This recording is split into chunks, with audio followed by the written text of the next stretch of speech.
I'm going to go into another question as well, where it was asking about my model of periodization. So my model of periodization is not really my model at all. It's just a different interpretation of the definition. Okay, a lot of the definitions of periodization from the highest level academics basically explain the same thing with different words. Okay, so there's a book called Periodization by Tudor Bompa, and his long-term plan is split up into 3 phases. First phase being accumulation, second phase being transmutation, third phase being realization. So what does that mean? Okay, so let's explain it. My phases, I'll do the same thing. It's the same process, but I split it up into 5 phases, where accumulation being the first phase, I start with movement literacy. So motor learning being the first phase. Now that first phase means learning how to move, understanding the right techniques that you're going to be performing. As a very beginner, that's quite simple. As a more intermediate to advanced to elite,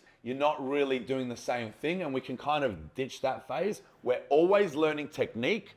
No matter who you are, you're always trying to refine technique, but that specific phase of motor learning is something that I hold only for absolute beginners. You walk into the gym, you kind of want to learn the basic fundamental movement patterns. I break it down into 4 groups: squat, bend, push, pull. Okay, and we just learn how to move. Now, we're not going to perfect those movements. We never do. We never truly master those movements. We're always trying to refine, but we want to get that to a certain point so that we can move on to the next phase. So what do I mean by that?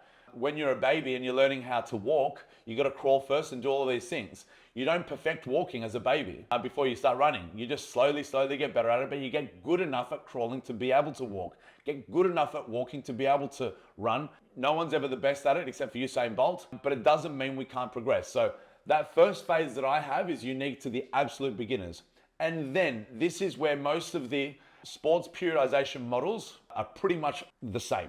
And that is, accumulation means accumulating what? Typically accumulating volume. So the first phases of a long-term plan is higher reps, higher total sets, more work, so that we can do a lot of things like 1, build work capacity. Okay, what does build work capacity mean? What if you're a powerlifter? Why do I need work capacity? My powerlifting sport is only a 1 rep max for each of these, the squat, bench press, and deadlift. Why do I need work capacity? Well, we need work capacity to build other physical qualities that 1 rep max lifting just cannot achieve, such as muscle hypertrophy. The larger the muscle, the greater the potential for strength output. You cannot build great amount of muscle if all you're doing is 1 rep max lifting. It can produce some hypertrophy, but you typically don't see the best bodybuilders in the world training with 1 rep maxes. I know you have seen some, like Ronnie Coleman doing his lightweight baby. However, that's out of enjoyment, and that's not the reason why he's as big and muscular and successful as what he is. That's why he included those exercises, because he loved doing it. But the main reason he was so big and muscular is because of the copious amounts of volume that he would perform over, decades of him training, and nutrition and supplementation and all of those amazing things. But accumulation, so even though your goal is to just do a 1 rep max in your sport, you need to build work capacity to handle the demands of the other phases so that we can eventually optimize my 1 rep max training. Okay, so the way that I break that up is learn to move as the first phase. So it's 5 phases. Learn to move. The second phase is building work capacity. That's where we gradually introduce more volume to the individual. So that doesn't mean we're at our highest amount of volume. It means we're gradually increasing our volume so that we can have better work capacity. For our next phases, so I talk about work capacity, but I also want to teach an individual how to improve their pain tolerance. What does that mean? It doesn't mean I'm referring to injuries. I'm referring to the pain that you feel from the amount of effort you need to put in to build muscle. Okay, so building muscle requires a high amount of effort for your training. Okay, so a lot of the times we talk about training close to fail is the most effective way, or training close to or to fail is the most effective way to build muscle. It's true. Okay, so training close to fail for an absolute beginner looks very different to training close to fail for an advanced athlete. If you look at the best bodybuilders or powerlifters or all those high-level barbell sport athletes going to fail, there's a lot of pain in their face. There's a lot of discoloration, funny noises coming out of their mouths, a lot of sweat and all of that stuff. If you have a look at an absolute beginner going to fail, they're typically smiling and maybe laughing out of embarrassment. But the reason they fail isn't because they've achieved true muscle failure. They may have failed because they lack the coordination to complete more reps, but it's not painful for those individuals in general. They're not lifting heavy enough. Okay, so training to fail for hypertrophy is very different to training to fail for a beginner. I don't recommend training to fail for a beginner. Training to fail as a hypertrophy athlete hurts. So a lot of the intermediate and advanced and anyone who's trained to build muscle, you will understand that. It's hard work. When I say hurts, I don't mean injury pain, okay? I mean get under a set of squats, to a true 8 to 10 RM. Damn, that hurts if you're lifting heavy enough, if you're advanced enough. Or leg press, go and do a set of 20 or 30 on a set of leg press where you're working to fail. Damn, that hurts. That makes funny noises come out of your mouth. But if you're an absolute beginner, that's not happening. All right, so building work capacity is also, so that's the next phase after learning how to move, building work capacity, but also building tolerance to pain. Improving your pain tolerance is the next phase before we then go on to our muscle building phase. So this is all part of what's considered accumulation. Building work capacity, and then hypertrophy is accumulation. What's some of the key factors for good hypertrophy training is high volume, typically. Not as high volume as you can. CrossFit perform a lot higher volume than a lot of other athletes, yet they're not the biggest. Okay, so it's not just volume, it's the right amount of volume and the right amount of effort and the right amount of nutrition. Okay, so this is all part of the accumulation phase. Then we have transmutation phase. The transmutation phase, I say that's kind of like partially hypertrophy and also partially strength, which is where we start to turn our muscle that we've built into very strong muscle. Okay, so the rep ranges that we typically use to build muscle is typically a lot higher than strength building phases. Strength building phases, we could say 1 to 6 rep range for building strength. That's not the best for building muscle, even though technically you can.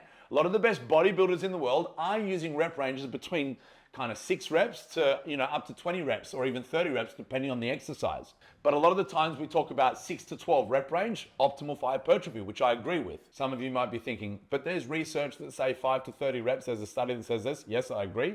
But what is optimal for a lot of the main movements? A lot of the times you see the best bodybuilders in the world using around 6 to 12 rep range on those big compound movements. That's a kind of sweet spot, okay? But that's typically not the rep range or the feeling that you're gonna get when you're really training for strength. So then we move to the strength. So the transmutation phase is changing from accumulation to strength. So building muscle, building work capacity. Now we're turning that pain tolerance, that work capacity, that big muscle that we built into strong muscle. So then we start lifting heavier weights. So strength training, we need to lift heavier weights. Real simple. How heavy? Well, the fact is, it depends on the sport that we're playing. So if you're a powerlifter, obviously you need to learn how to do a 1 rep max. If you're a rugby player, you typically don't need to do 1 rep max.